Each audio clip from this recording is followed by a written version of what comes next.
கதையின் பெயர் முயீஸின் தந்திர புத்தி. ஒரு கிராமத்தில் முயீஸ் என்ற சிறுவன் வசித்தான். அவன் சிறியவனாக இருந்தாலும் அவனுடைய புத்திசாலித்தனம் எல்லா பெரியவர்களையும் ஆச்சரியப்படுத்தும் அளவுக்கு இருந்தது. அவன் ஏழ்மையான குடும்பத்தில் பிறந்தவன். ஆனால் தனது அக்கறை, புத்தி, தந்திரத்தால் அனைவருக்கும் உதவி செய்பவன். ஒரு நாள் கிராமத்தில் ஒரு பெரிய பிரச்சனை ஏற்பட்டது. யானைகள் அருகே உள்ள பயிர்களை அழிக்க ஆரம்பித்தது. மக்களுக்கு தங்கள் வாழ்வாதாரம் ஆபத்தில் இருக்கின்றது.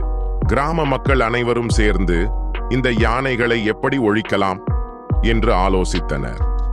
ஆனால் யாருக்கும் சரியான தீர்வு கிடைக்கவில்லை. அந்த நேரத்தில் முயீஸ் ஒரு வழியாக மன்றத்திற்கு வந்து, நான் யானைகளை விரட்ட ஒரு யுக்தி கூறுகிறேன். ஆனால் உங்களிடம் ஒப்பந்தம் வேண்டும். நீங்கள் என்ன சொன்னாலும் கேட்க வேண்டும் என்றான். மக்கள் ஏகமனதாக ஒத்துக்கொண்டனர். முயீஸ் ஒரு பெரிய பனை இலை எடுத்துக்கொண்டு அதை ஊதி போல் செய்து சத்தமாக ஊதுகின்றான். பிறகு எல்லா மக்கள் மாலை நேரத்தில் பனை இலைகளை எடுத்துக்கொண்டு சத்தம் செய்ய ஆரம்பித்தனர். யானைகள் ஒரே நேரத்தில் இதுவரை கேட்டிராத சத்தத்தால் பயந்தோடின.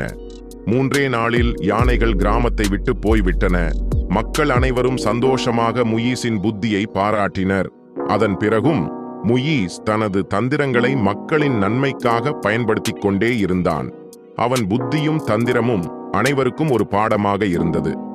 இந்த கதை முயீஸின் யூக திறமை, தந்திரமும் குழந்தைகளுக்கு ஒரு நல்ல முன்னுதாரணமாக இருக்க முடியும்.